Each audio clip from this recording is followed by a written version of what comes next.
Question 1. The performance metrics show a significant increase in the number of reported data breaches within the financial sector, necessitating a thorough forensic examination of affected systems. During the examination of a compromised server, you discover a series of encrypted files that appear to be exfiltrated data. You successfully decrypt a sample of these files, revealing sensitive customer information. In your preliminary report, you briefly mention the discovery of encrypted files and the successful decryption of a sample, but you do not detail the specific decryption methods used or the exact number of files examined. You also note the presence of unusual network traffic logs, but do not provide a detailed timeline or analysis of these logs, stating only that they suggest unauthorized access. Which of the following approaches to documenting your findings best adheres to the professional standards and legal requirements for digital forensic examinations in the United States? Option A.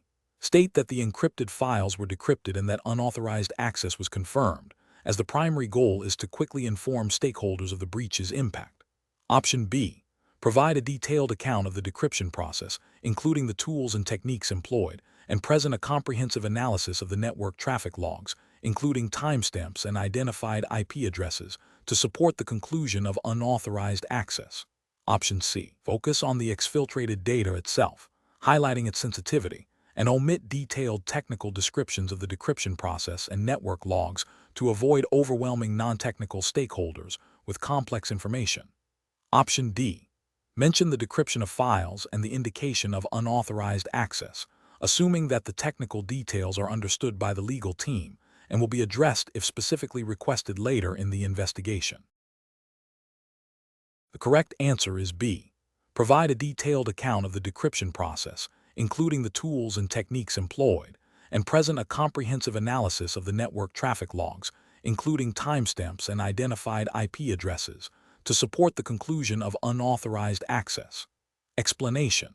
The performance metrics show a significant increase in the number of reported data breaches within the financial sector, necessitating a thorough forensic examination of affected systems. This scenario presents a professional challenge due to the inherent tension between the urgency to identify the root cause and the absolute requirement for meticulous, unbiased, and legally defensible documentation of findings and evidence. The examiner must navigate potential pressures to expedite the process, which could compromise the integrity of the investigation. The correct approach represents best professional practice because it prioritizes the creation of a comprehensive, accurate, and reproducible record of the forensic process and its outcomes. This aligns directly with the principles of digital forensics as espoused by industry standards and implied by the regulatory framework governing digital evidence in the United States, such as those outlined by the National Institute of Standards and Technology (NIST) and the Federal Rules of Evidence. Detailed documentation ensures that the findings are transparent, verifiable, and can withstand scrutiny in legal proceedings.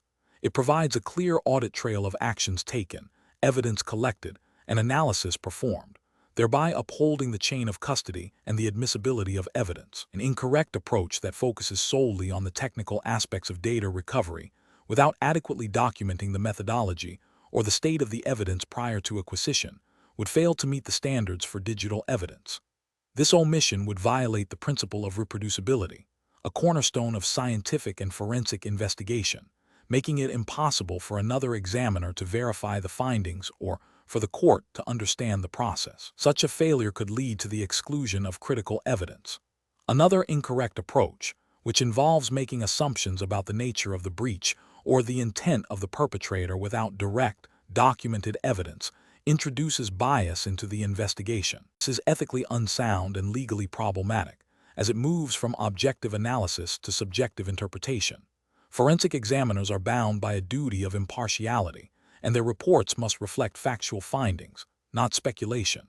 This approach risks undermining the credibility of the entire investigation and could lead to incorrect conclusions, potentially harming the innocent or failing to identify the true culprits.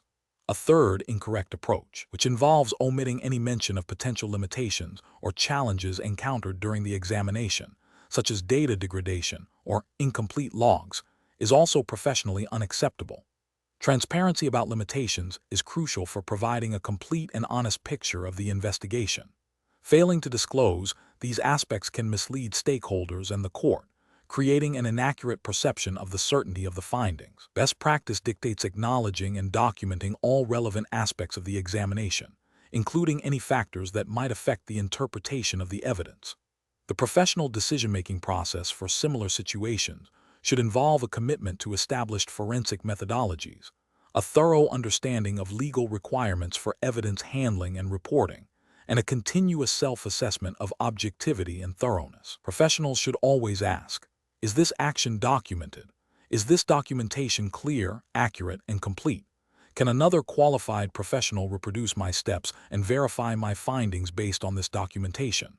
Does this documentation uphold the integrity and admissibility of the evidence? Question 2. Risk assessment procedures indicate that a critical piece of digital evidence may be volatile and subject to alteration. As an AccessData certified examiner, ACE, tasked with its preservation and analysis for potential court proceedings, which of the following actions best ensures the admissibility of this evidence in a U.S. court? Option A. Rely on the system's built-in logging features to capture the data, assuming these logs will be sufficient for court. Option B. Perform a quick copy of the files identified as potentially relevant without using specialized forensic tools or write-blocking devices. Option C. Immediately create a bit-for-bit forensic image of the storage media using a hardware write blocker, and then conduct all analysis on this image, meticulously documenting each step of the imaging and analysis process. Option D. Proceed with analyzing the live system directly to quickly identify and extract the relevant volatile data before it disappears.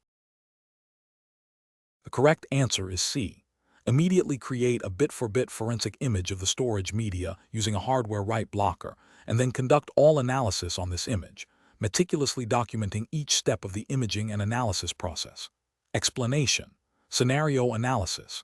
This scenario presents a common challenge in digital forensics where the integrity of collected evidence is paramount for its admissibility in court. The professional challenge lies in ensuring that the forensic examiner's actions, from initial collection to reporting, strictly adhere to established legal standards and best practices to withstand scrutiny.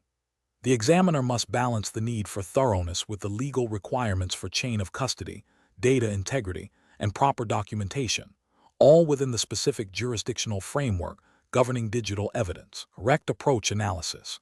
The correct approach emphasizes maintaining the integrity of the original digital evidence through forensically sound methods, such as creating bit-for-bit copies and using write blockers. This aligns with the fundamental legal principles of evidence handling, particularly the best evidence rule, which generally requires the original evidence to be produced. By documenting every step and ensuring a verifiable chain of custody, the examiner establishes the reliability and authenticity of the evidence, making it admissible. This meticulous process is crucial for demonstrating that the evidence has not been tampered with or altered, thereby satisfying the foundational requirements for admissibility in U.S. courts, such as those outlined in the Federal Rules of Evidence and relevant case law concerning digital evidence. Incorrect approach is analysis. An approach that involves directly analyzing the live system without creating a forensic image is professionally unacceptable. This violates the principle of preserving the original evidence and risks altering volatile data, which can lead to the exclusion of the evidence. It fails to meet the standards for forensically sound acquisition and can be challenged as unreliable. An approach that skips detailed documentation of the collection and analysis process is also professionally flawed. Lack of comprehensive documentation breaks the chain of custody and makes it impossible to verify the integrity of the evidence. This directly contravenes legal requirements for demonstrating the authenticity and reliability of evidence presented in court. An approach that relies on assumptions about the data's relevance without proper validation and documentation is problematic. While initial assessments are necessary, the final presentation of evidence must be supported by verifiable steps and findings. Making assumptions without rigorous forensic methodology undermines the scientific basis of the examination and can lead to inadmissible evidence. Professional reasoning. Professionals should adopt a systematic approach that prioritizes evidence integrity and legal compliance. This involves 1. Understanding the specific jurisdictional rules of evidence and case law governing digital forensics. 2. Implementing forensically sound acquisition techniques to create an exact replica of the original evidence. 3. Meticulously documenting every action taken, including tools used, dates, times, and personnel involved, to establish a clear chain of custody. 4. Conducting analysis on the forensic image, not the original evidence. 5. Preparing a clear, objective, and well-documented report that details the methodology and findings. 6. Being prepared to testify about the forensic process and findings in court. Question 3. Which approach would be most appropriate for a digital forensic examiner tasked with investigating potential evidence of fraud on a suspect's personal laptop, which was lawfully seized from the suspect's residence during an unrelated investigation, when the examiner believes the laptop contains critical evidence of the fraud? Option A. Conduct a preliminary, non-intrusive review of the laptop's file system to identify potential folders or files indicative of fraud before seeking a warrant. Option B. Immediately begin a forensic examination of the laptop to identify any files related to the fraud, as the laptop was lawfully seized and is now in law enforcement custody. Option C. Rely on the consent of the suspect who is present at the scene to examine the laptop for evidence of fraud, as they are cooperating with the broader investigation. Option D. Obtain a search warrant specifically for the laptop, detailing the scope of the search for evidence related to the fraud, before commencing any forensic examination of its contents. The correct answer is D. Obtain a search warrant specifically for the laptop, detailing the scope of the search for evidence related to the fraud, before commencing any forensic examination of its contents. Explanation. This scenario presents a common challenge in digital forensics, balancing the need for rapid evidence acquisition with the strict legal requirements for search and seizure. The professional challenge lies in ensuring that the methods employed to collect digital evidence are both effective and legally sound, thereby preserving the integrity of the investigation and the admissibility of the evidence in court. Failure to adhere to proper procedures can lead to the exclusion of crucial evidence, jeopardizing the entire case. The correct approach emphasizes obtaining a warrant based on probable cause before accessing the suspect's personal devices. This aligns directly with the Fourth Amendment of the U.S. Constitution, which protects individuals from unreasonable searches and seizures. In the context of digital devices, courts have consistently held that a warrant is generally required to search the contents of a mobile phone or computer, as these devices contain a vast amount of personal information. Obtaining a warrant ensures that a neutral and detached magistrate has reviewed the evidence and determined that probable cause exists, thereby providing a legal basis for the search. This process safeguards individual privacy rights while allowing law enforcement to conduct necessary investigations. An incorrect approach would be to seize the devices without a warrant and immediately begin a forensic examination, relying on the argument that the devices were found in plain view or were abandoned. While plain view doctrine can apply to physical evidence, its application to digital data is complex and often limited. The sheer volume and personal nature of data on digital devices make it distinct from readily observable physical evidence. Seizing and searching without a warrant, absent exigent circumstances, violates the Fourth Amendment. Another incorrect approach would be to rely on consent obtained under duress or coercion. While consent can be a valid exception to the warrant requirement, it must be freely and voluntarily given. If the suspect felt compelled to consent due to the presence of law enforcement or the threat of arrest, the consent would be considered invalid, and any evidence obtained would be subject to suppression. A third incorrect approach would be to conduct a cursory examination of the devices at the scene to identify specific files of interest without a warrant, arguing it's a preliminary step. This is problematic because even a cursory examination can involve accessing and reviewing data that is protected by privacy expectations. Without a warrant, such actions are likely to be deemed an unlawful search. The professional decision-making process for similar situations should begin with a thorough understanding of the legal landscape governing digital evidence.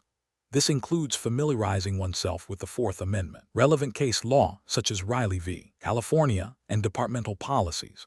When faced with the need to access digital devices, the primary consideration should be whether a warrant is required. If probable cause exists, the next step is to meticulously prepare a warrant application, clearly articulating the basis for probable cause and the scope of the search. If exigent circumstances are present, e.g., imminent destruction of evidence, these must be clearly documented and justified. In all cases, maintaining a clear chain of custody and documenting every step of the process is paramount to ensuring the integrity and admissibility of the evidence. Question 4. The review process indicates that a forensic examiner, under pressure to provide a quick turnaround on a critical investigation, has begun analyzing data from a suspect device without first creating a forensically sound image and meticulously documenting each step of the acquisition process. The examiner believes that direct analysis will save time and that the data is clearly incriminating. Which of the following actions best upholds the legal and ethical considerations for a digital forensic examiner in this scenario? Option A. Continue direct analysis to expedite the findings, relying on the examiner's expertise to recall the steps taken and provide a preliminary report based on the initial findings. Option B. Proceed with the analysis, making notes of the data's potential relevance, and address the documentation and imaging requirements after the initial findings are presented. Option C. Immediately cease direct analysis, create a forensically sound image of the suspect device, and meticulously document all acquisition and subsequent analysis steps, ensuring chain of custody is maintained throughout. Option D. Share the raw forensic image with the lead investigator for their independent review and analysis to speed up the process. The correct answer is C. Immediately cease direct analysis, create a forensically sound image of the suspect device, and meticulously document all acquisition and subsequent analysis steps, ensuring chain of custody is maintained throughout. Explanation. The review process indicates a potential conflict between the urgency of a forensic investigation and the legal requirements for data preservation and chain of custody. This scenario is professionally challenging because digital evidence is volatile and time-sensitive, creating pressure to act quickly. However, haste can lead to procedural errors that compromise the admissibility of evidence.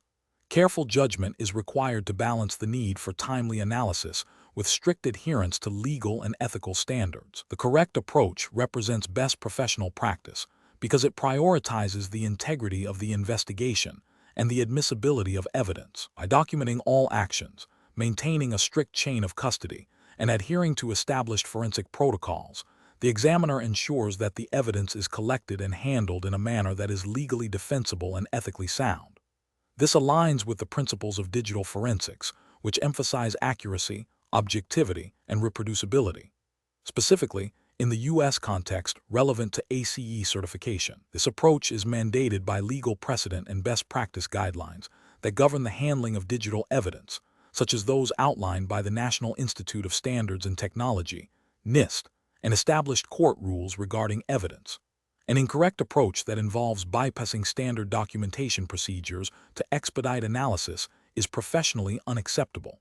This failure directly violates the fundamental principles of chain of custody, which is a critical legal requirement to demonstrate that the evidence has not been tampered with or altered. Such a failure can lead to the exclusion of crucial evidence, jeopardizing the entire investigation and potentially leading to legal repercussions for the examiner and the organization. Another incorrect approach, such as sharing raw forensic images with individuals not authorized by legal or organizational policy, represents a significant breach of confidentiality and data security. This action can expose sensitive information, violate privacy laws, and undermine the trust placed in the forensic examiner. It also risks contaminating the evidence or introducing bias into the analysis. A third incorrect approach, which involves making assumptions about the relevance of data without proper forensic validation and documentation, is also professionally unacceptable. Forensic analysis requires a systematic and objective process. Guessing or assuming relevance without a documented methodology can lead to flawed conclusions and misinterpretations of the evidence, compromising the integrity of the investigation and the credibility of the examiner. The professional decision-making process for similar situations should involve a thorough understanding of the legal and ethical obligations governing digital forensics. This includes 1. Identifying the scope and objectives of the investigation. 2. Consulting relevant legal frameworks and organizational policies regarding evidence handling. 3. Developing a detailed forensic plan that incorporates all necessary steps for data acquisition, preservation, analysis, and reporting, with a strong emphasis on documentation and chain of custody. 4. Executing the plan meticulously, documenting every action taken. 5. Seeking legal counsel or supervisory guidance when encountering ambiguous situations or potential conflicts between urgency and procedural requirements. 6. prioritizing the integrity and admissibility of evidence above all else. Question 5. The analysis reveals that a forensic examiner, tasked with investigating potential financial fraud on a corporate server, directly accessed and browsed files on the live server's primary storage drive to identify relevant documents. The examiner then copied several identified files to a separate partition on the same server for further review, without creating a forensic image or using write-blocking hardware. The examiner's report details the content of these copied files and their alleged connection to the fraud. Which of the following actions, if taken by the examiner, would best uphold the legal admissibility and integrity of the digital evidence in a U.S. court of law? Option A. Analyzing the server system logs to identify file access times and user activity, and using this information to support the examiner's direct observations of the files. Option B. Copying the identified files directly from the live server to a USB drive and performing analysis on the USB drive, assuming this isolates the data for review. Option C. Relying on the examiner's detailed notes of the files browsed on the live server and the examiner's memory of their content to reconstruct the findings for the report. Option D. Creating a forensically sound image of the server's primary storage drive using write-blocking hardware, verifying its integrity with a cryptographic hash, and conducting all subsequent analysis on this image. The correct answer is D. Creating a forensically sound image of the server's primary storage drive using write-blocking hardware, verifying its integrity with a cryptographic hash, and conducting all subsequent analysis on this image. Explanation. Scenario analysis. This scenario presents a common challenge in digital forensics where the integrity of evidence is paramount, and the legal admissibility hinges on strict adherence to established procedures. The examiner must balance the need for thorough analysis with the legal requirement to maintain the chain of custody and prevent any alteration of the original data. The potential for misinterpretation of logs or the introduction of new data during analysis can lead to the exclusion of crucial evidence, jeopardizing the investigation and potentially leading to a miscarriage of justice. The pressure to deliver findings quickly can exacerbate these risks. Correct approach analysis. The correct approach involves meticulously documenting every step taken, including the creation of forensic images, the use of write-blocking hardware, and the verification of hash values at each stage. This ensures that the original evidence remains unaltered and that its integrity can be proven in court. Adhering to established forensic methodologies, such as those outlined by NIST, National Institute of Standards and Technology, and accepted by U.S. courts under rules of evidence like the Daubert Standard, is critical. This rigorous documentation and adherence to best practices directly supports the legal admissibility of the evidence by demonstrating its authenticity and reliability, fulfilling the requirements for expert testimony under U.S. legal frameworks. Incorrect approaches analysis. One incorrect approach involves performing analysis directly on the original storage media without creating a forensic image. This violates fundamental forensic principles and directly compromises the integrity of the evidence. Legally, this would likely lead to the evidence being deemed inadmissible because its authenticity and unaltered state cannot be guaranteed, failing to meet the standards for reliable evidence presentation in U.S. courts. Another incorrect approach is to fail to document the use of write-blocking hardware or to bypass its use. This introduces a significant risk of altering the original data, even unintentionally. In a legal context, this failure to prevent data modification would render the evidence unreliable and inadmissible, as it cannot be proven that the findings are based on the original state of the evidence. A third incorrect approach is to rely on subjective interpretations of log files without corroborating evidence or proper validation. While logs can be informative, their interpretation can be influenced by various factors. Legally, expert testimony must be based on reliable principles and methods. Subjective interpretations without a demonstrable, repeatable methodology would likely be challenged and deemed inadmissible under U.S. evidentiary standards, as it lacks the scientific rigor required for expert opinion. Professional reasoning. Professionals should always prioritize the preservation of evidence integrity. This involves a systematic approach. 1. Secure the scene and identify potential evidence. 2. Create forensically sound images of all digital media using write blockers. 3.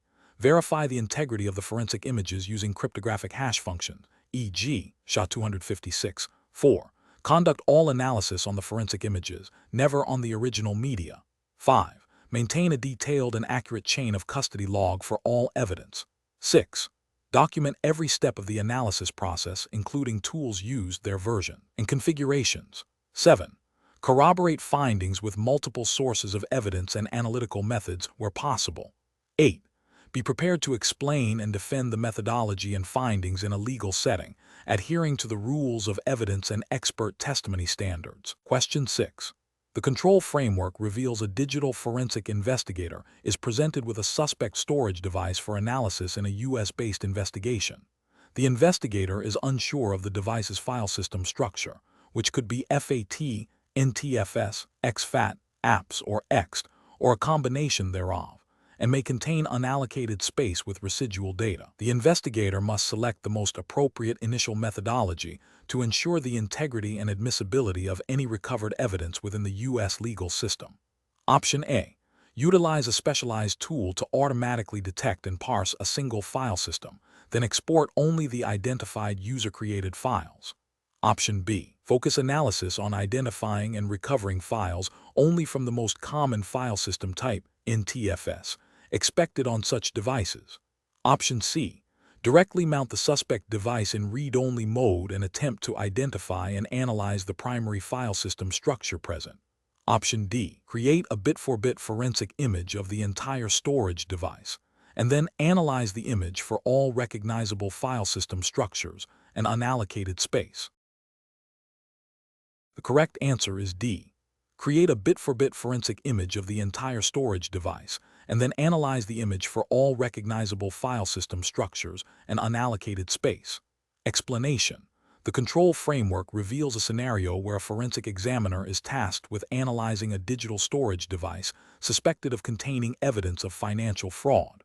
The device's file system is unknown, and the examiner must select the most appropriate method for initial analysis to ensure data integrity and admissibility in a U.S. legal context, adhering strictly to the principles of digital forensics as understood within U.S. regulatory and legal frameworks.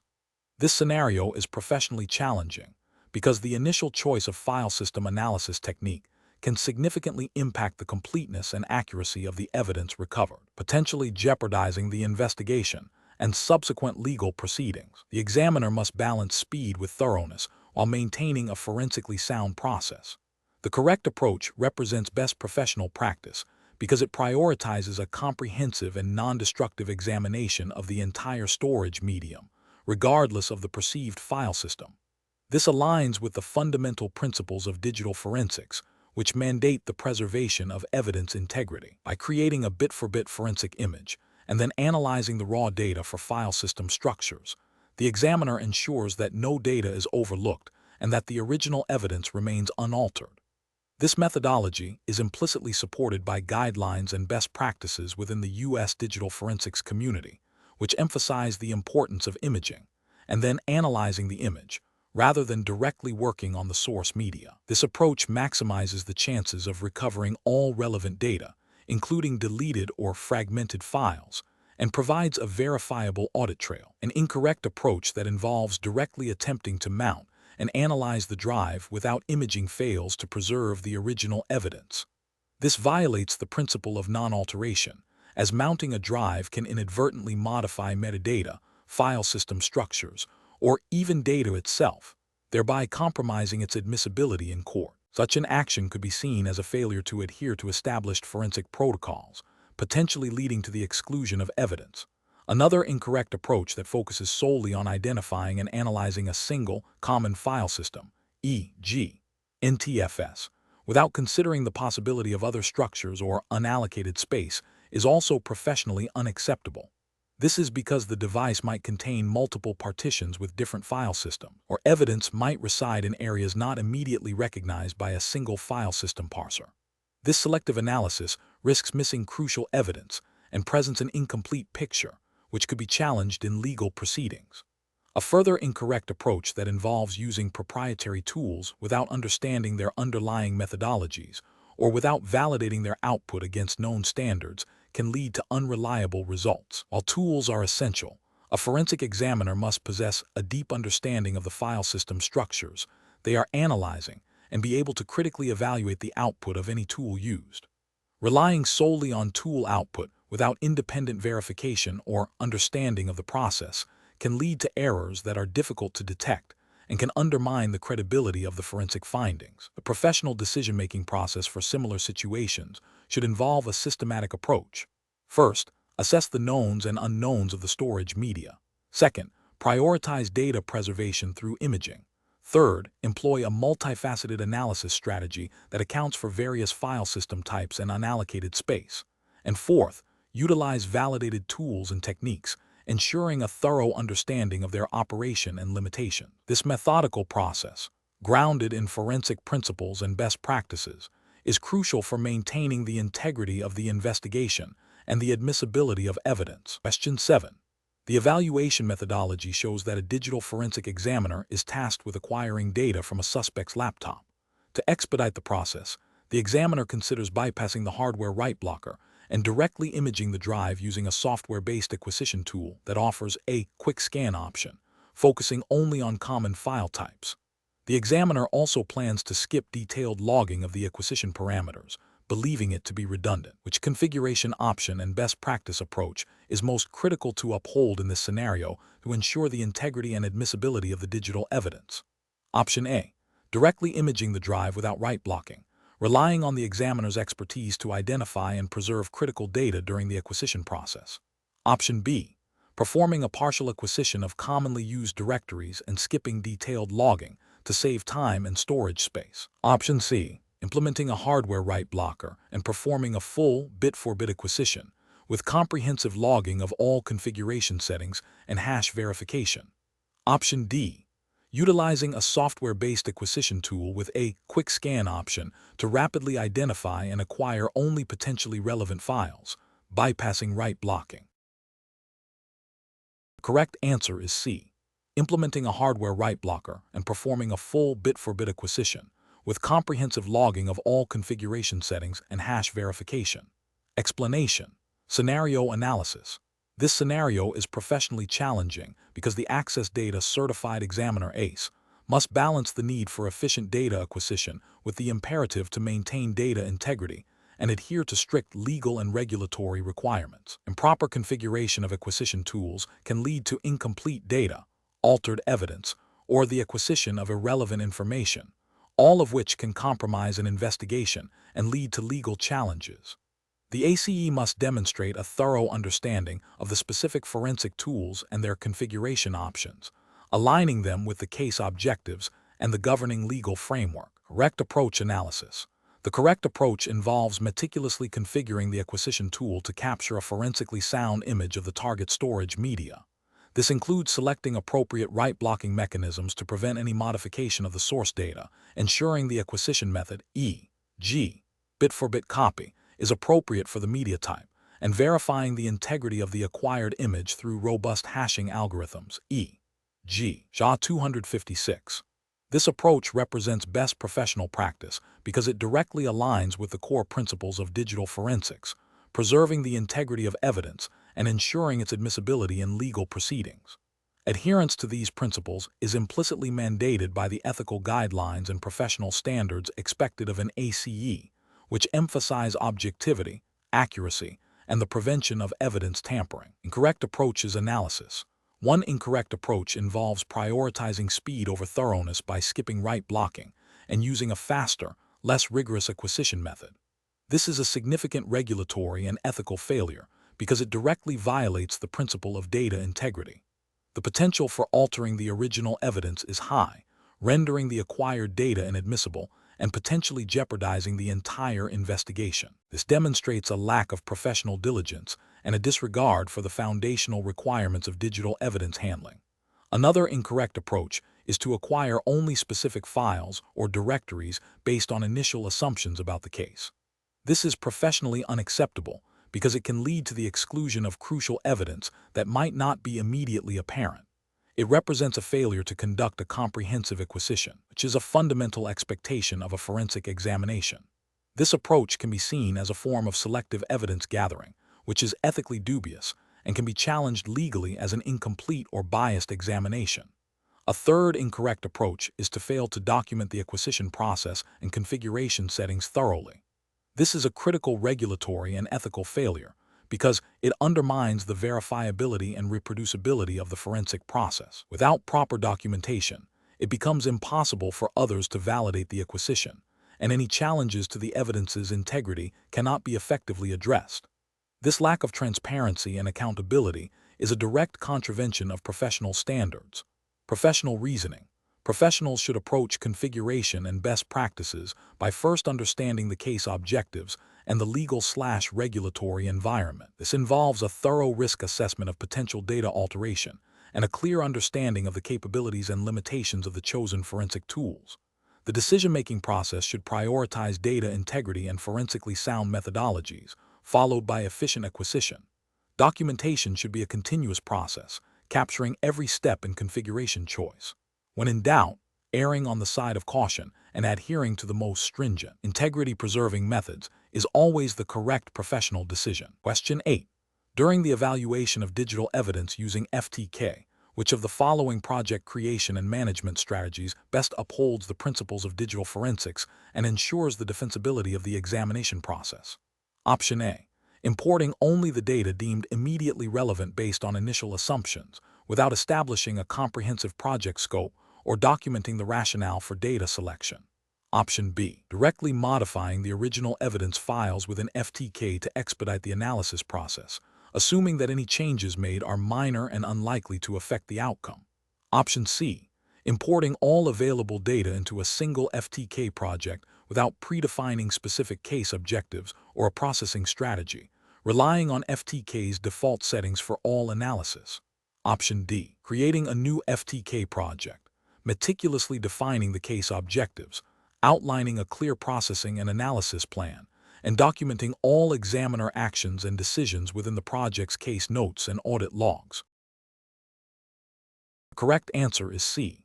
Importing all available data into a single FTK project without predefining specific case objectives or a processing strategy, relying on FTK's default settings for all analysis. Explanation. During the evaluation of digital evidence using FTK, the creation and management of a project are foundational to maintaining the integrity and defensibility of the forensic process. This scenario is professionally challenging because the examiner must balance the need for efficient data processing with the absolute requirement for meticulous documentation and adherence to established forensic principles. The potential for data alteration, loss, or misinterpretation is significant if project management is not handled with the utmost care. The correct approach, which involves establishing a clear project scope, defining case objectives, and meticulously documenting all actions taken within FTK, represents best professional practice. This aligns with the principles of digital forensics, which emphasize repeatability, verifiability, and the preservation of evidence integrity. By creating a well-defined project, the examiner ensures that the analysis is focused, all steps are auditable, and the resulting findings are reliable and admissible in legal proceedings. This practice is implicitly supported by the general principles of evidence handling and professional conduct expected of certified examiners, even if specific regulations for FTK project creation are not explicitly detailed in a single document. The emphasis is on a systematic and documented approach that mirrors the rigor required by legal standards for evidence.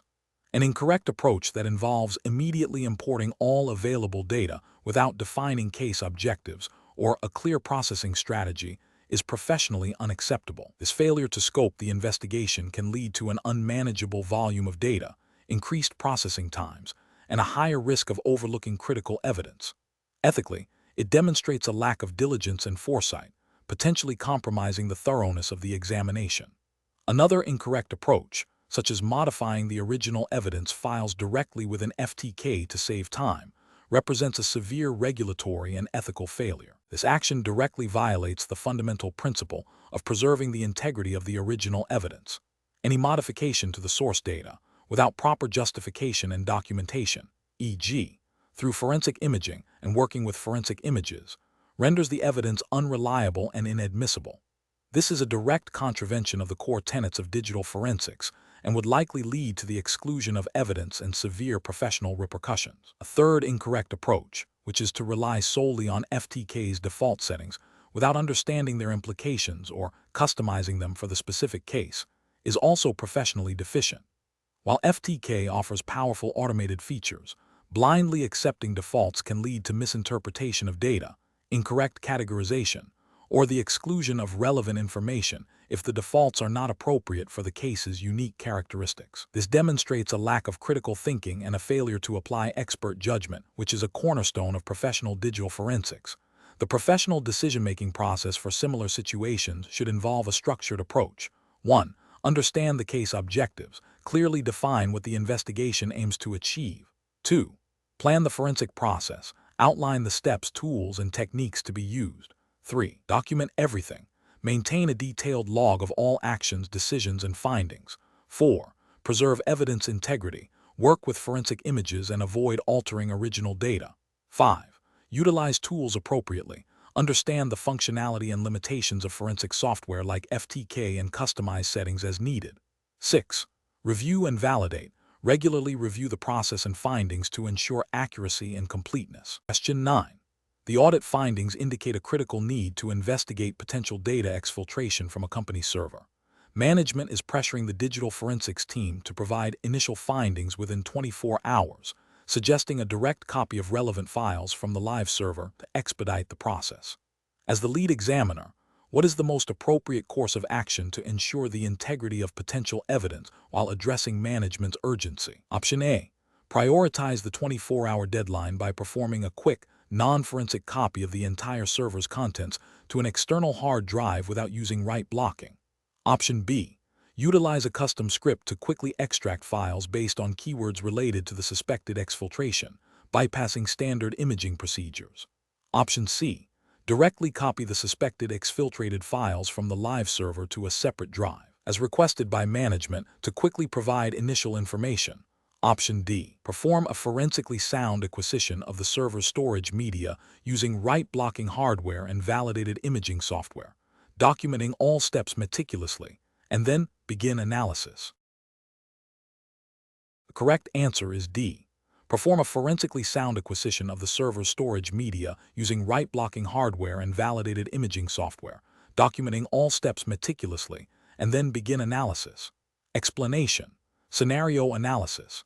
This scenario presents a common challenge in digital forensics where the urgency to obtain evidence conflicts with the need for meticulous, forensically sound acquisition. Pressure from stakeholders to expedite the process can lead to shortcuts that compromise the integrity of the evidence, potentially rendering it inadmissible in legal proceedings or unreliable for internal investigations.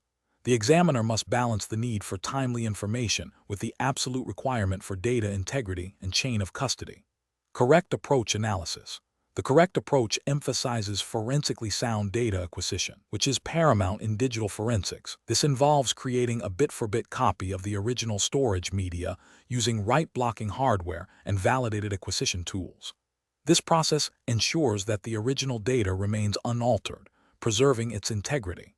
The use of validated tools and methodologies, along with meticulous documentation of the entire process, including the chain of custody, is a fundamental best practice that aligns with the principles of digital evidence handling and is implicitly required by the standards expected of an AccessData certified examiner.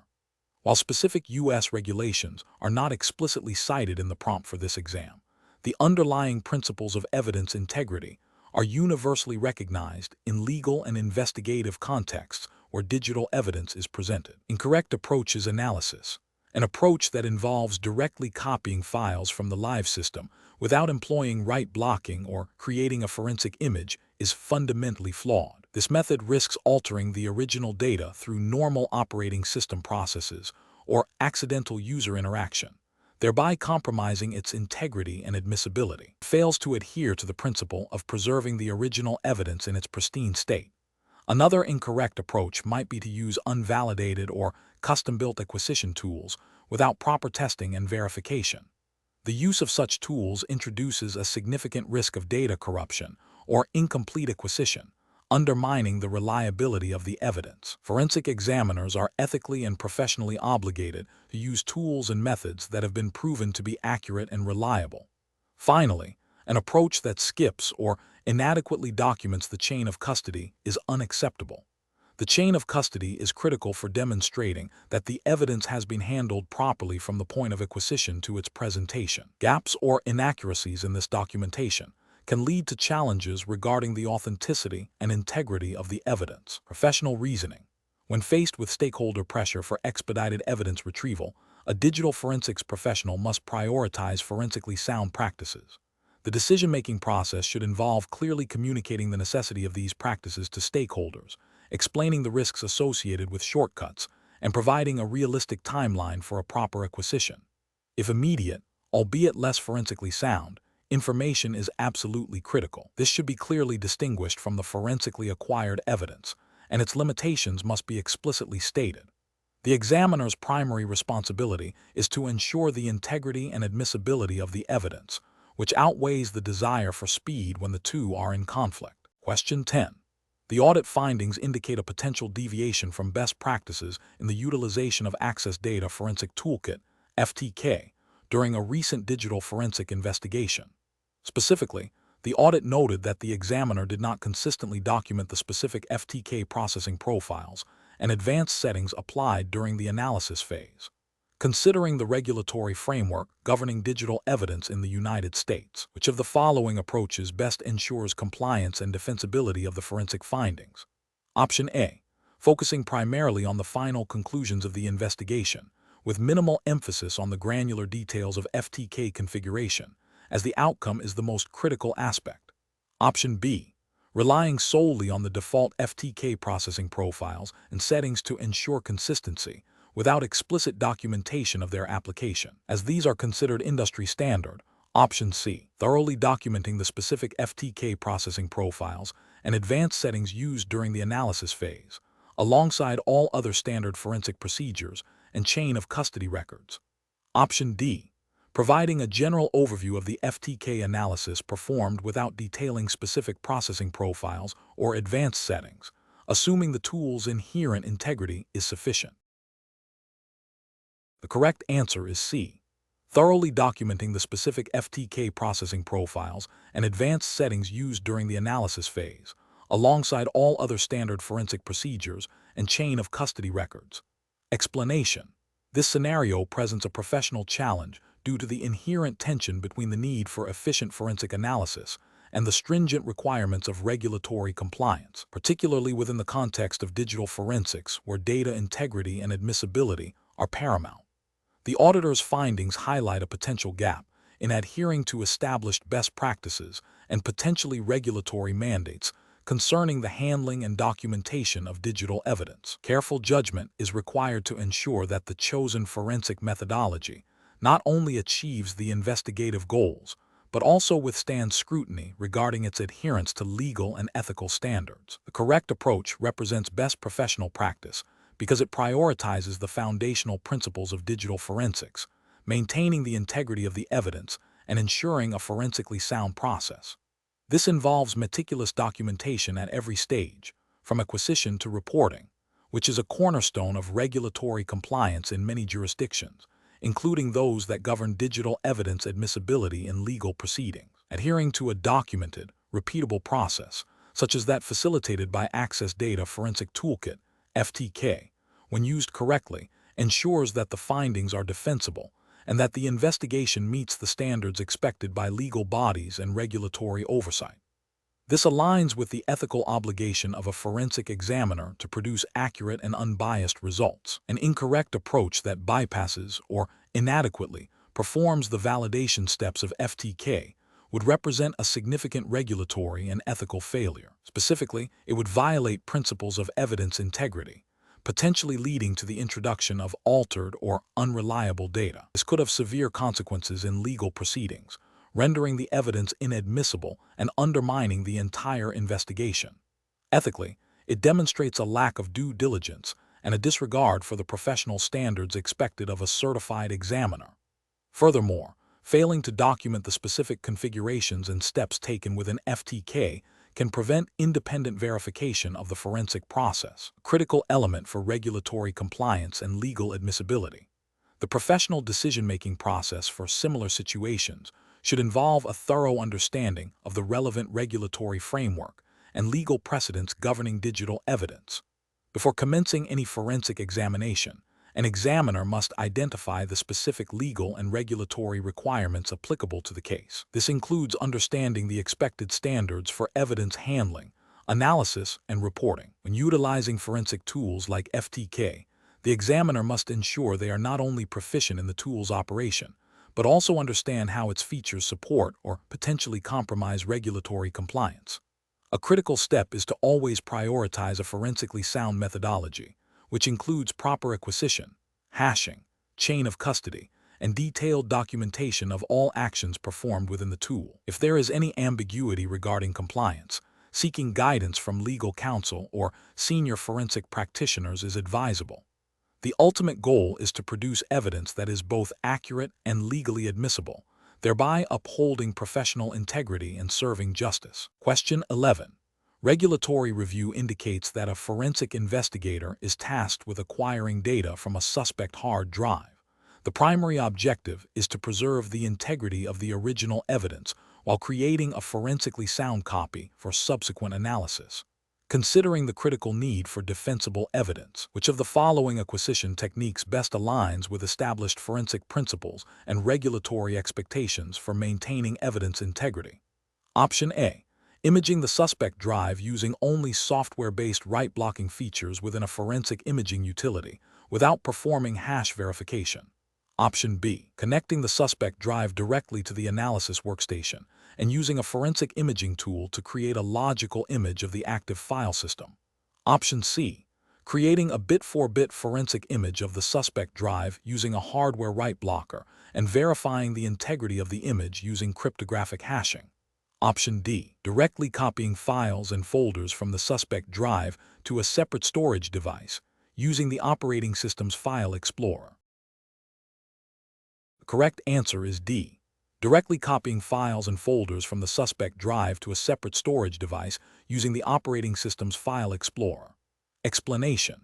This scenario presents a common implementation challenge in digital forensics, balancing the need for comprehensive data acquisition with the practical constraints of time and resources, while strictly adhering to established forensic best practices and potential legal requirements. The challenge lies in selecting an acquisition method that is forensically sound, preserves data integrity, and is legally defensible, all within the context of the AccessData Certified Examiner ACE certification's implied regulatory framework, which emphasizes adherence to industry standards and legal admissibility of evidence. The correct approach, performing a bit-for-bit forensic image of the source media using a hardware write blocker and verifying the image with cryptographic hashes, represents best professional practice because it ensures that the original evidence is not altered during the acquisition process. This method creates an exact replica of the data, preserving all bits, including slack space and deleted file fragments, which may contain crucial evidence. The use of a hardware write blocker is a critical control to prevent accidental modification of the source drive.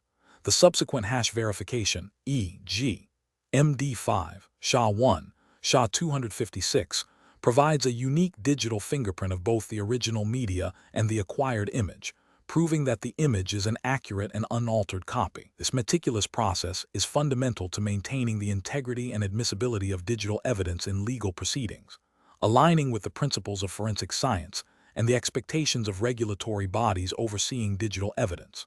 An incorrect approach, such as directly copying files and folders from the suspect drive to a separate storage device without using a write blocker or performing hash verification, fails to meet fundamental forensic standards. This method alters the source media by accessing and copying files, potentially changing timestamps and other metadata.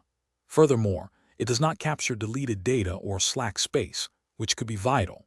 The lack of hash verification means there is no objective proof that the copied data is an exact replica of the original, rendering the evidence unreliable and likely inadmissible. Another incorrect approach, imaging the drive using only software-based write blocking and skipping hash verification, is also professionally unacceptable. While software write blocking offers some protection, it is generally considered less robust and more susceptible to bypass or errors compared to hardware write blockers. The absence of hash verification again leaves the integrity of the acquired image unproven, undermining its forensic value and legal defensibility. The professional reasoning process for such situations should involve a thorough understanding of the legal and procedural requirements for digital evidence collection, the specific capabilities and limitations of available forensic tools and hardware, and the established principles of forensic science. Professionals must prioritize methods that guarantee data integrity, prevent alteration of the original evidence, and provide verifiable proof of the acquisition's accuracy. This systematic approach ensures that the collected evidence is reliable, admissible, and supports the investigative objectives. Question 12. Cost-benefit analysis shows that maintaining up-to-date software licenses for forensic tools is essential for operational efficiency and legal defensibility. An AccessData certified examiner ACE discovers that their primary forensic software license has expired, and the renewal process is delayed due to administrative issues within their organization. The examiner needs to continue an active investigation that relies heavily on this software. Considering the strict regulatory framework for ACE certification, which of the following actions best aligns with professional and ethical obligations? Option A. Utilize a previously activated license from a colleague's workstation that is not currently in use, assuming it will not be missed. Option B. Seek immediate official channels to renew the existing license or acquire a new one, even if it means temporarily utilizing alternative, authorized tools for the current investigation if the primary tool remains unavailable. Option C. Continue using the expired software without informing management or seeking a resolution, hoping the delay in renewal will not be noticed. Option D. Attempt to find and apply a crack or key generator online to reactivate the expired software. The correct answer is B. Seek immediate official channels to renew the existing license or acquire a new one, even if it means temporarily utilizing alternative authorized tools for the current investigation if the primary tool remains unavailable. Explanation. Scenario analysis. This scenario is professionally challenging because it requires a digital forensics examiner to navigate the complexities of software licensing and activation within the strict confines of the AccessData Certified Examiner ACE regulatory framework. The core challenge lies in balancing the need for operational efficiency and access to necessary tools with the legal and ethical obligations surrounding software usage. Misinterpreting or circumventing licensing terms can lead to significant legal repercussions, reputational damage, and compromise the integrity of forensic investigations. Careful judgment is required to ensure all actions are compliant and defensible. Correct approach analysis. The correct approach represents best professional practice because it prioritizes adherence to the AccessData licensing agreement and the ACE program's ethical guidelines. By seeking official channels for license renewal or acquisition, the examiner ensures that the software is legally and properly activated for use. This upholds the integrity of the investigation, prevents potential legal challenges related to unauthorized software use, and maintains the examiner's professional standing and certification. It demonstrates a commitment to ethical conduct and respect for intellectual property rights, which are fundamental to digital forensics. Incorrect approaches analysis. One incorrect approach involves using a previously activated license from another examiner's workstation without proper authorization or transfer protocols. This is a regulatory and ethical failure because it violates the terms of the AccessData license agreement, which typically restricts usage to a specific machine or user. It also compromises the integrity of the investigation by using potentially unauthorized tools, which could be challenged in court. This action demonstrates a disregard for licensing terms and intellectual property. Another incorrect approach is to attempt to bypass or circumvent the activation process using unofficial methods or third-party tools. This is a severe regulatory and ethical failure. It directly contravenes the software's licensing terms and constitutes unauthorized use, potentially leading to legal penalties and invalidating any forensic findings derived from the compromised software. Such actions undermine the trustworthiness of the examiner and the entire forensic process. A further incorrect approach is to continue using the expired software without any attempt to renew or acquire a new license, relying on the assumption that it will still function. This is an ethical and professional failure. While not actively circumventing the system, it represents negligence in maintaining the necessary tools for an investigation.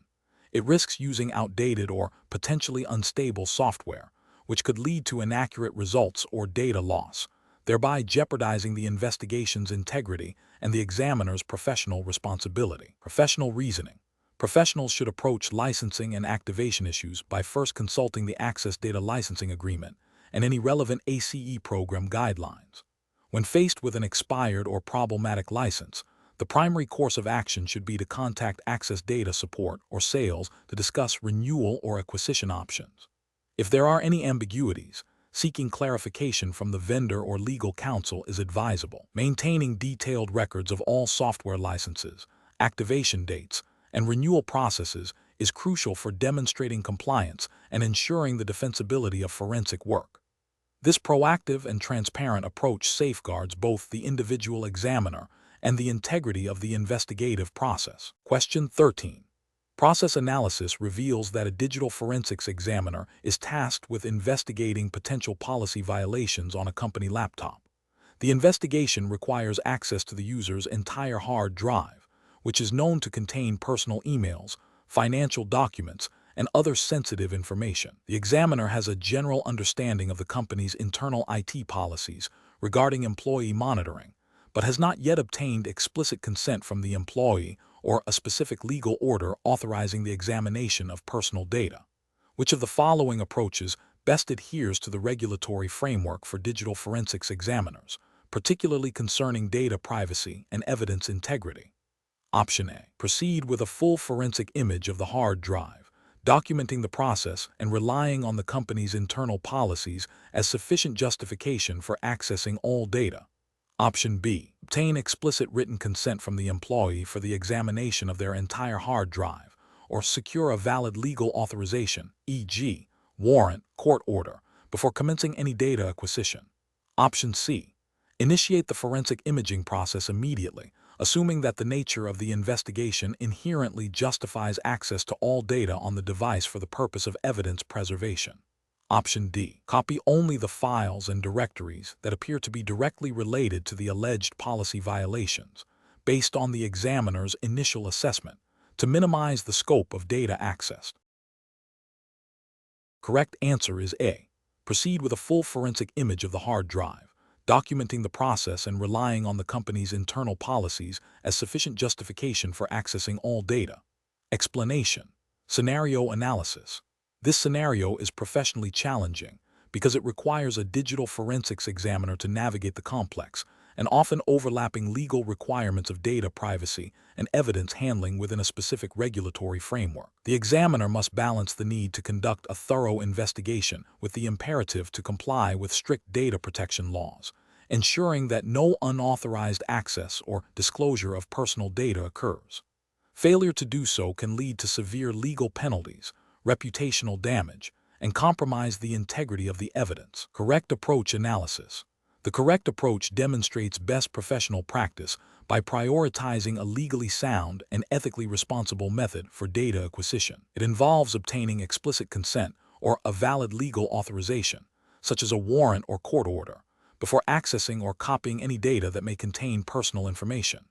This aligns directly with the principles of data minimization and lawful processing mandated by regulations like the GDPR, General Data Protection Regulation, which is a key framework for digital forensics examiners operating within or impacting EU data. Obtaining consent or authorization ensures that the examiner acts within legal boundaries, protecting the rights of individuals whose data might be involved and preserving the admissibility of the evidence.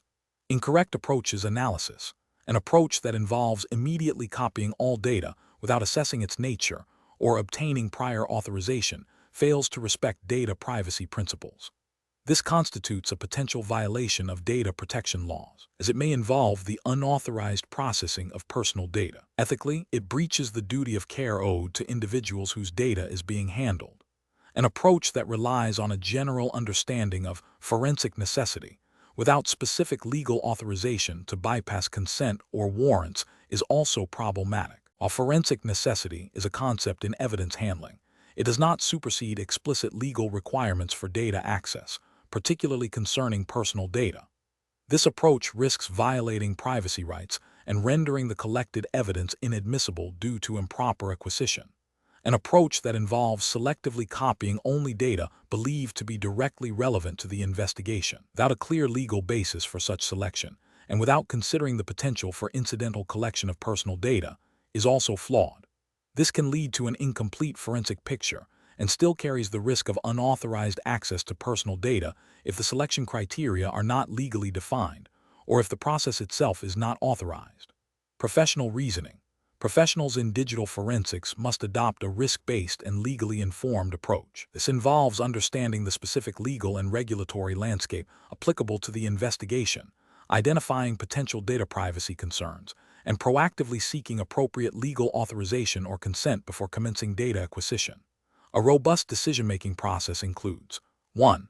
Identifying the scope of the investigation and potential data types involved. 2.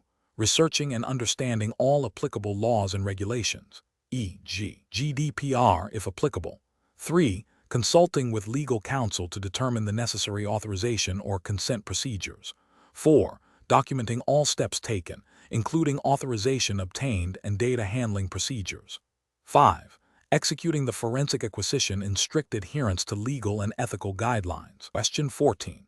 Implementation of a forensic examination on a live, running workstation requires the acquisition of volatile data. Which of the following approaches best adheres to the principles of digital forensics for preserving the integrity of this transient information? Option A. Immediately shut down the system to perform a full disk image of the storage media. Option B. Manually observe and document the contents of the screen and open applications. Option C. Utilize specialized live acquisition tools to capture system memory, running processes, and network connections before proceeding with other forensic tasks. Option D. Employ standard operating system utilities to gather system information without prior validation of their forensic soundness. The correct answer is A. Immediately shut down the system to perform a full disk image of the storage media. Explanation. Scenario analysis. The scenario presents a common challenge in digital forensics: the acquisition of volatile data from a live system. Volatile data, such as running processes, network connections, and system memory, is transient and can be lost or altered by system shutdown or even by the act of investigation itself. This makes its preservation critical for a complete and accurate forensic examination. The professional challenge lies in balancing the need to capture this ephemeral information with the risk of altering the state of the live system, which could compromise the integrity of other digital evidence.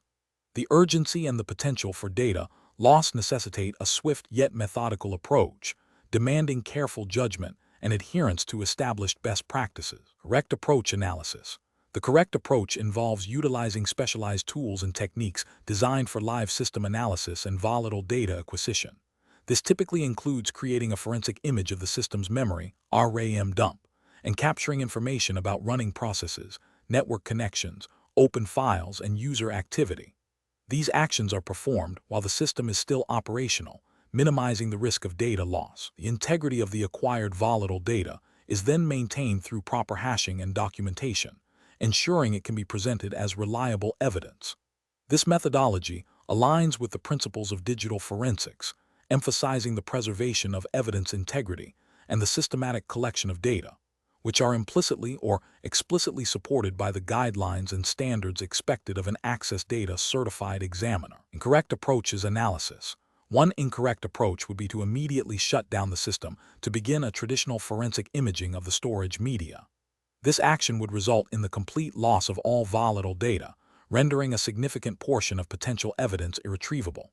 This failure to preserve critical, transient information would be a direct violation of forensic best practices and could lead to an incomplete or misleading investigation, potentially impacting legal proceedings. Another incorrect approach would be to attempt to manually document volatile data by simply observing the screen and typing notes. While some basic information might be captured, this method is prone to human error, is time-consuming, and fails to capture the full context and interrelationships of volatile data elements. It also risks altering the system state through user interaction. This approach lacks the rigor and completeness required for forensically sound evidence collection and would be considered unprofessional and unreliable. A third incorrect approach would be to use standard system utilities without understanding their potential impact on the live system or the integrity of the data being collected. Some built-in tools may modify system logs or process lists, inadvertently altering the evidence. A certified examiner is expected to use forensically sound tools and methods that are validated for their intended purpose and minimize system alteration. Professional reasoning. Professionals facing volatile data acquisition scenarios should first assess the criticality of volatile data to the investigation. They should then consult established forensic methodologies and toolkits specifically designed for live system analysis. Prioritization is key, capturing the most volatile data first, e.g., RAM before less volatile data. Documentation of every step, including the tools used, their versions, and the commands executed, is paramount. Maintaining the chain of custody for all acquired data, including volatile data, is essential. Professionals should continuously evaluate the potential impact of their actions on the live system and the integrity of the evidence, making informed decisions based on established forensic principles and the specific requirements of the case. Question 15. Governance review demonstrates that an AccessData certified examiner ACE is undergoing cross-examination regarding their forensic findings in a complex data breach investigation. The opposing counsel is aggressively questioning the examiner's methodology and the interpretation of certain log entries, implying that alternative explanations for the data state exist. The examiner feels pressured to concede points to de-escalate the confrontation. What is the most appropriate course of action for the examiner? Option A. Offer opinions on aspects of the investigation that fall outside the direct scope of their forensic analysis to demonstrate a broader understanding of the case. Option B. Clearly and concisely explain the forensic methodology used, the specific data analyzed, and how the conclusions are directly supported by the evidence, while remaining calm and objective.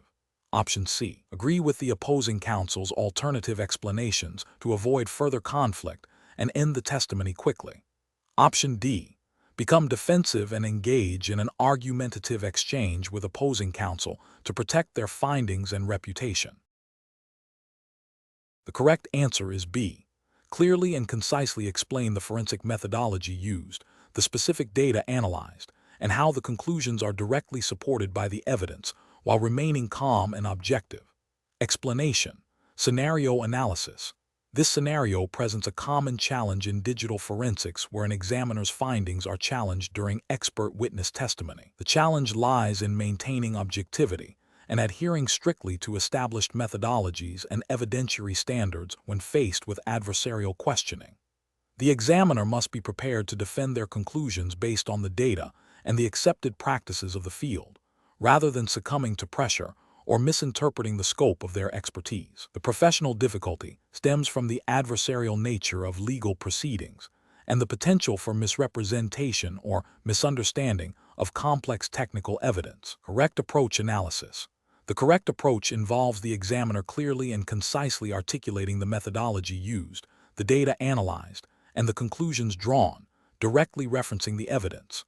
This aligns with the principles of expert witness testimony, which requires the expert to provide opinions based on their specialized knowledge, training, and experience, and to explain the basis for those opinions. In the context of the AccessData Certified Examiner, ACE certification, this implies adherence to the ethical guidelines and technical standards expected of a certified professional. The examiner must be able to explain how their actions were consistent with accepted forensic practices and how the evidence supports their findings, without speculating or going beyond their direct knowledge. This approach upholds the integrity of the forensic process and ensures that the court receives accurate and reliable information. Incorrect approach is analysis. One incorrect approach involves the examiner becoming defensive and argumentative, attempting to discredit the opposing counsel or witness without directly addressing the substance of the challenge. This is professionally unacceptable as it detracts from the objective presentation of evidence and can be perceived as an attempt to obstruct justice or mislead the court. It violates the ethical obligation of an expert to be truthful and impartial. Another incorrect approach is for the examiner to concede points or alter their testimony based on the pressure of cross-examination, even if their original findings were sound. This undermines the credibility of their expertise and the reliability of the evidence. It represents a failure to uphold their professional duty to present accurate findings, potentially violating legal and ethical standards that require expert testimony to be based on the evidence and the expert's genuine professional opinion. A third incorrect approach is for the examiner to speculate or offer opinions outside their direct area of expertise or the scope of the evidence presented. This is a critical ethical and legal failure. Expert witnesses are permitted to testify on matters within their specialized knowledge. Exceeding this scope can lead to the exclusion of testimony and damage the credibility of the examiner and the case. It violates the fundamental principle that expert testimony must be grounded in fact and expertise. Professional reasoning. Professionals facing such challenges should employ a structured decision-making process. First, thoroughly review the case file, evidence, and their own notes and reports to ensure a complete understanding of their findings and the basis for them. Second, anticipate potential challenges and prepare clear, evidence-based responses. Third, during testimony, listen carefully to questions, answer truthfully and directly, and avoid jargon where possible. If a question is unclear, ask for clarification. If a question is outside the scope of their expertise or the evidence, politely state that. Maintain composure and professionalism throughout. The core principle is to serve the court by providing accurate, objective, and well-supported expert opinion. Question 16. Strategic planning requires a forensic examiner to consider the most effective and forensically sound method for acquiring volatile data from a critical server experiencing unusual activity. The server is actively processing transactions, and a shutdown is not immediately feasible without significant business disruption. The examiner must decide on an immediate course of action to preserve potential evidence. Which of the following approaches best adheres to the principles of digital forensics and the requirements for evidence admissibility in a U.S. legal context? Option A. Utilize specialized live acquisition tools to capture volatile memory, RAM, and critical running processes without altering the operating system's core files. Option B. Attempt to manually stop critical services and then perform a forensic copy of the affected drive to ensure data consistency. Option C. Immediately initiate a full disk image of the server's primary drive using standard imaging software, assuming this will capture all necessary data. Option D. Wait for a scheduled maintenance window to shut down the server and perform a static acquisition, as this is the most reliable method. The correct answer is A. Utilize specialized live acquisition tools to capture volatile memory RAM and critical running processes without altering the operating system's core files. Explanation. Scenario analysis. This scenario presents a common ethical dilemma in digital forensics where the urgency of a live acquisition, driven by potential data volatility and the need for immediate evidence, clashes with the potential for unintended data alteration or the compromise of system integrity. The examiner must balance the imperative to preserve evidence with the responsibility to conduct the examination in a forensically sound manner, adhering to established best practices and legal standards. The challenge lies in making a rapid, informed decision under pressure, where the chosen method could have significant implications for the admissibility of evidence and the overall integrity of the investigation. Correct approach analysis. The correct approach prioritizes forensically sound methods that minimize the risk of data alteration while still achieving the objective of live acquisition. This involves utilizing specialized tools and techniques designed for live environments, such as memory acquisition and process listing, without directly interacting with or modifying the running operating system in a way that could destroy volatile data. This aligns with the core principles of digital forensics, emphasizing the preservation of evidence in its original state as much as possible. Adherence to AccessData, Certified Examiner ACE.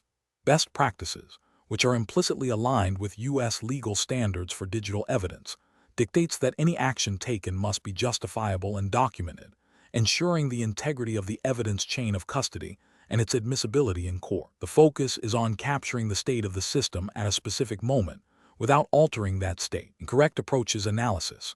One incorrect approach involves directly modifying system files or processes to gather information. This is a critical failure because it actively alters the state of the live system, potentially destroying or corrupting volatile data that is crucial for the investigation. Such actions would violate the fundamental principle of non-tampering with evidence and would likely lead to the exclusion of any evidence obtained through this method in a U.S. court. Another incorrect approach is to proceed with a full disk image of the live system without proper precautions. Imaging is a standard forensic technique. Attempting a full disk image of a running operating system without specialized live imaging tools or without understanding the implications of disk I/O on volatile data, can lead to inconsistencies and data corruption. This approach risks capturing a snapshot that is not representative of the system's state at the time of the incident, compromising the integrity of the acquired data. A third incorrect approach is to delay the acquisition significantly to wait for a less active period or for the system to be shut down. While a shutdown might seem ideal for static acquisition, it destroys all volatile data residing in RAM, which is often critical in live investigations. Delaying acquisition in a volatile environment without a compelling, documented reason can lead to the loss of time-sensitive evidence, which is a failure to act diligently and preserve evidence. Professional reasoning. Professionals should employ a decision-making framework that begins with understanding the specific objectives of the live acquisition and the nature of the potential evidence. This involves assessing the volatility of the data being sought and the risks associated with different acquisition methods. The next step is to consult established forensic best practices and tool documentation relevant to the ACE certification, which are grounded in U.S. legal precedent for digital evidence. This includes understanding the capabilities and limitations of live acquisition tools. Documentation is paramount. All decisions, actions, and observations must be meticulously recorded to maintain the chain of custody and provide a clear audit trail. Finally, professionals should always consider the potential impact of their actions on the integrity of the evidence and its admissibility in court, prioritizing forensically sound methodologies that minimize alteration. Question 17. Compliance review shows that during a recent digital forensic examination, the examiner opted to create a forensic image of a suspect's hard drive by directly connecting it to a workstation and using imaging software that included a software-based write-blocking feature. The examiner then performed a file-level copy of the data to an external drive. What is the most significant deficiency in this imaging process from a forensic integrity standpoint? Option A. The examiner used a software-based write blocker, which is inherently less reliable than a hardware write blocker in preventing all potential writes to the source media. Option B. The examiner performed a file-level copy instead of a bit-for-bit image, failing to capture deleted files and slack space. Option C. The use of a software-based write blocker instead of a hardware write blocker, and the subsequent file-level copy, which does not preserve deleted data or slack space.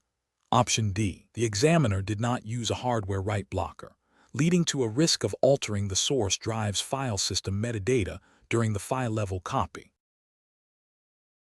The correct answer is C. The use of a software-based write blocker instead of a hardware write blocker, and the subsequent file-level copy which does not preserve deleted data or slack space. Explanation. Scenario analysis.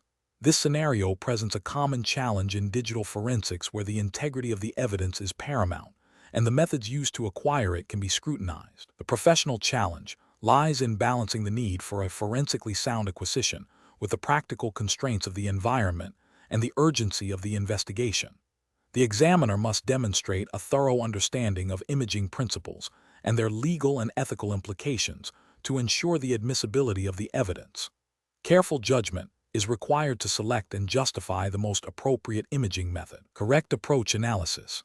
The correct approach involves creating a bit-for-bit copy of the source media using a hardware write blocker. This method is considered best professional practice because it directly adheres to the fundamental principle of forensic imaging, to preserve the original evidence in its unaltered state.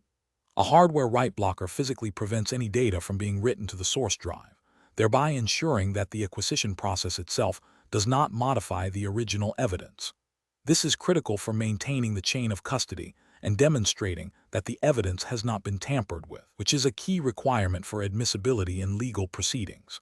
The resulting forensic image is a perfect replica, allowing for analysis without risk to the original data.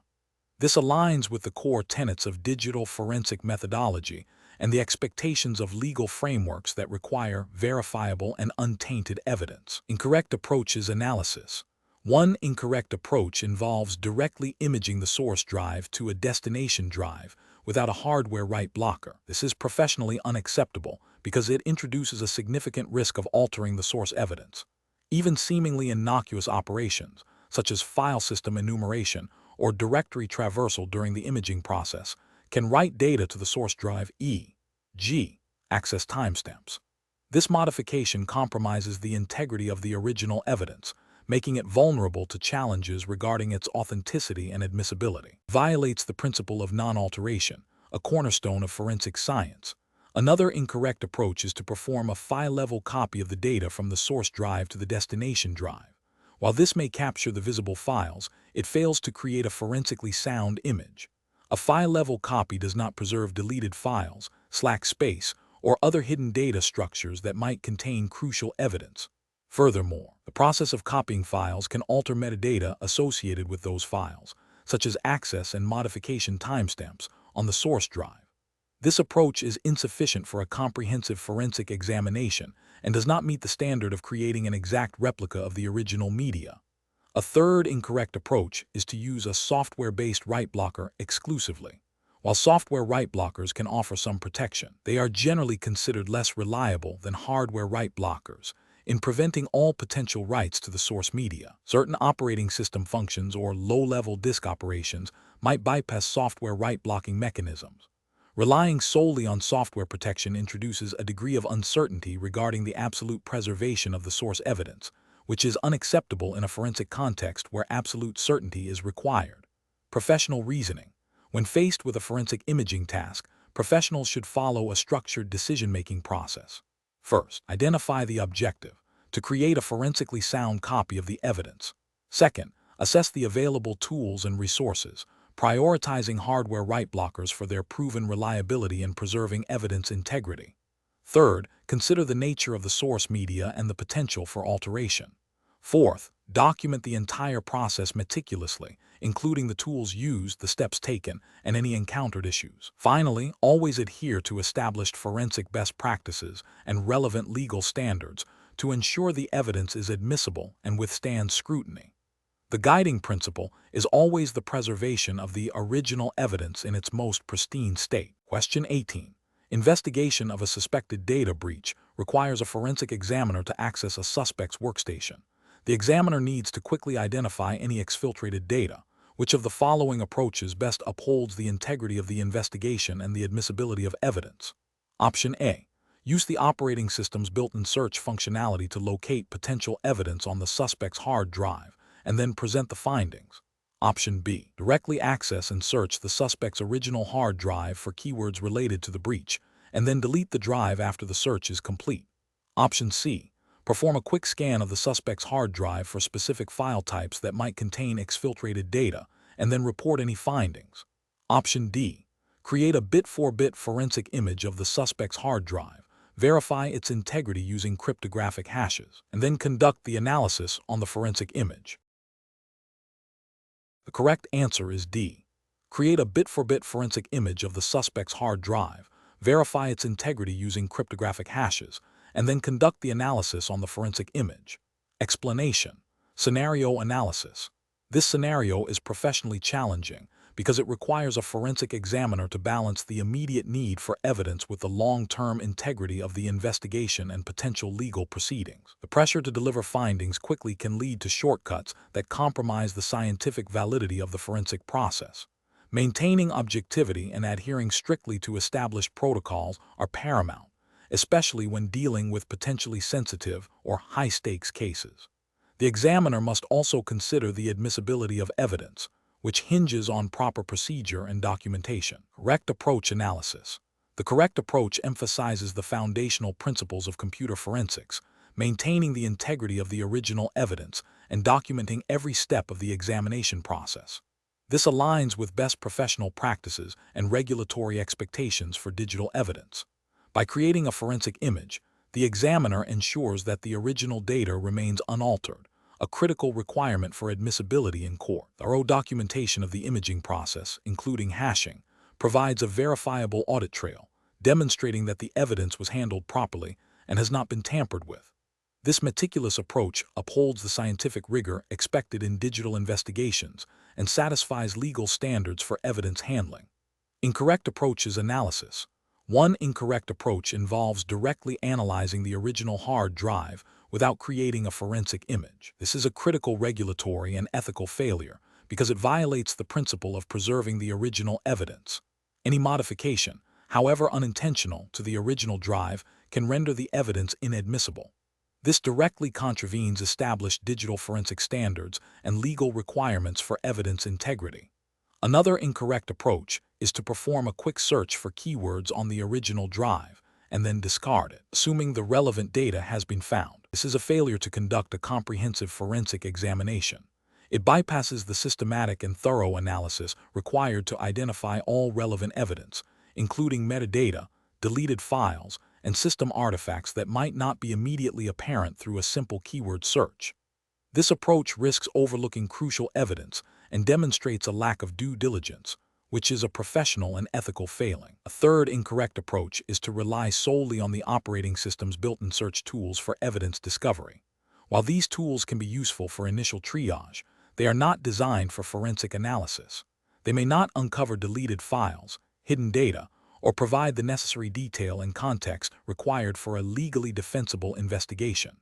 This approach fails to employ specialized forensic tools and methodologies, leading to an incomplete and potentially misleading analysis, which is a significant professional and ethical lapse. Professional reasoning.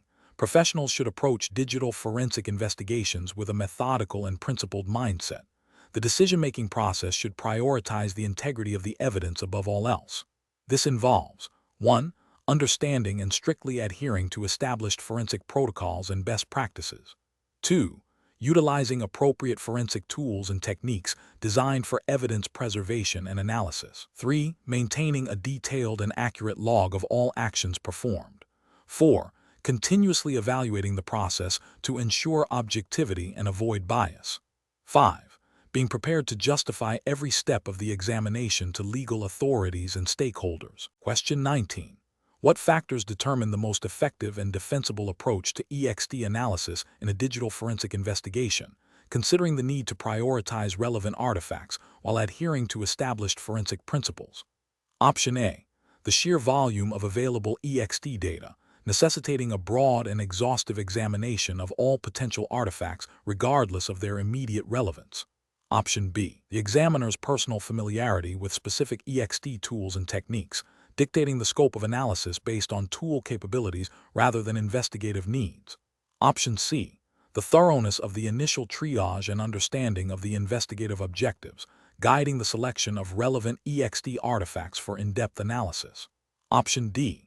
The technical complexity and novelty of specific EXT artifacts, prioritizing their examination over more common or straightforward evidence. The correct answer is C. The thoroughness of the initial triage and understanding of the investigative objectives, guiding the selection of relevant EXT artifacts for in-depth analysis. Explanation.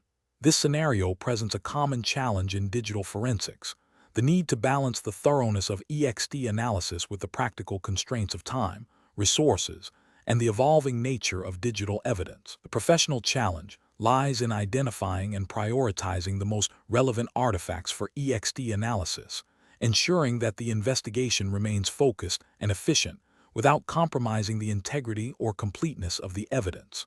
Careful judgment is required to avoid analysis paralysis or overlooking critical pieces of information. The correct approach represents best professional practice because it aligns with the principles of sound digital forensic methodology, emphasizing a targeted and context-driven analysis. By first understanding the investigative objectives and then identifying relevant data sources and artifacts, the examiner ensures that the EXT analysis is directly contributing to answering the investigative questions. This methodical approach, often guided by established forensic frameworks and best practices, maximizes the value of the EXT analysis and minimizes the risk of misinterpretation or wasted effort. Adherence to these principles is implicitly expected within the AccessData Certified Examiner (ACE) framework, which prioritizes practical, effective, and defensible forensic techniques. An incorrect approach that focuses solely on the sheer volume of available EXT data without considering its relevance to the investigative goals is professionally unacceptable. This can lead to an unfocused investigation, consuming excessive resources, and potentially obscuring critical findings within a sea of irrelevant information. Ethically, this approach fails to demonstrate due diligence and efficient use of client or organizational resources. Another incorrect approach that prioritizes the most technically complex or novel EXT artifacts without regard for their evidentiary value or contribution to the investigative objectives, is also professionally unsound. This can result in a superficial examination that highlights technical prowess, but fails to deliver actionable intelligence. Such an approach risks overlooking simpler, yet more pertinent, evidence. A third incorrect approach that relies on assumptions about the nature of the evidence or the perpetrator's actions without a structured methodology for verification is ethically problematic. This can lead to biased analysis and conclusions that are not supported by the data, undermining the credibility of the forensic examination. The professional decision-making process for similar situations should involve a clear understanding of the investigative scope and objectives. This should be followed by a systematic process of identifying potential data sources and relevant artifacts. A risk-based approach, prioritizing artifacts that are most likely to yield critical information, is essential. Documentation of the rationale behind artifact selection and analysis is paramount for defensibility. Continuous reevaluation of the investigative direction based on emerging findings is also a key component of effective digital forensic practice. Question 20. When evaluating digital evidence related to file activity, what is the most critical aspect of file attributes and metadata that a digital forensics examiner must prioritize to ensure the integrity and admissibility of the evidence? Option A. Assuming that all metadata is inherently accurate and requires no further validation beyond its initial extraction from the file system. Option B. Verifying the accuracy and consistency of system-generated timestamps, creation, modification, access, and other file system-level metadata against potential alterations or discrepancies. Option C. Focusing solely on the content of the files themselves, considering file attributes and metadata as secondary or less important for establishing a timeline of events. Option D. Relying on the file names and directory structures as presented by the operating system's graphical interface for ease of understanding by non-technical stakeholders. The correct answer is B. Verifying the accuracy and consistency of system-generated timestamps, creation, modification, access, and other file system-level metadata against potential alterations or discrepancies. Explanation. Scenario analysis. This scenario is professionally challenging because it requires a digital forensics examiner to navigate the complexities of file system metadata and its potential for manipulation or misinterpretation within a legal context. The challenge lies in accurately identifying and preserving the integrity of this data, understanding its evidentiary value, and presenting it in a manner that is legally admissible and understandable to stakeholders, including legal counsel and potentially a jury. The examiner must be acutely aware of how different operating systems and file systems handle metadata, and how these attributes can be altered, intentionally or unintentionally, during data acquisition, analysis, or even by the normal operation of the system. The pressure to provide definitive answers based on potentially ambiguous or altered metadata necessitates a rigorous and defensible methodology. Correct approach analysis. The correct approach involves a meticulous examination of file attributes and metadata, focusing on their creation, modification, and access timestamps, as well as other relevant system-generated information such as file size, hash values, and file system entry details. This approach is best professional practice because it adheres to the fundamental principles of digital forensics, which prioritize data integrity, accuracy, and defensibility. By systematically documenting and analyzing these attributes, the examiner can establish a timeline of events, identify potential evidence of tampering, and provide a factual basis for their findings. This aligns with the implicit requirements of the AccessData Certified Examiner (ACE) certification, which emphasizes a thorough and methodical approach to digital evidence. The focus on verifiable system-generated data ensures that the findings are grounded in objective evidence rather than subjective interpretation. Incorrect approaches analysis. One incorrect approach involves relying solely on user-perceived file names or dates displayed by a graphical user interface without verifying the underlying file system metadata. This is a regulatory and ethical failure because it bypasses the authoritative source of information, the file system itself, and is susceptible to superficial changes that do not reflect the true history of the file. Another incorrect approach is to assume that all metadata is immutable and accurately reflects the file's history without independent verification. This is a failure because metadata can be altered through various means, including software operations, system events, or malicious intent, and a forensic examiner has a duty to investigate these possibilities. Furthermore, presenting metadata without context or explanation of its origin and potential limitations is also a failure, as it can lead to misinterpretations by stakeholders and undermine the credibility of the forensic findings. Professional reasoning. Professionals should adopt a systematic and documented approach to file attribute and metadata analysis. This involves understanding the specific file system being examined, e.g., NTFS FAT32x4, and how it stores metadata. Tools like FTK or Ncase provide robust capabilities for examining these attributes. The process should include 1. Acquiring data in a forensically sound manner to preserve integrity. 2. Examining raw file system structures to extract metadata directly. 3. Cross-referencing metadata from multiple sources, e.g., file system entries, operating system logs, application logs to corroborate findings. 4. Documenting all steps taken, tools used, and observations made. 5. Clearly communicating findings, including any limitations or potential ambiguities, to stakeholders. This methodical process ensures that the evidence is handled and analyzed in a way that is legally defensible and ethically sound.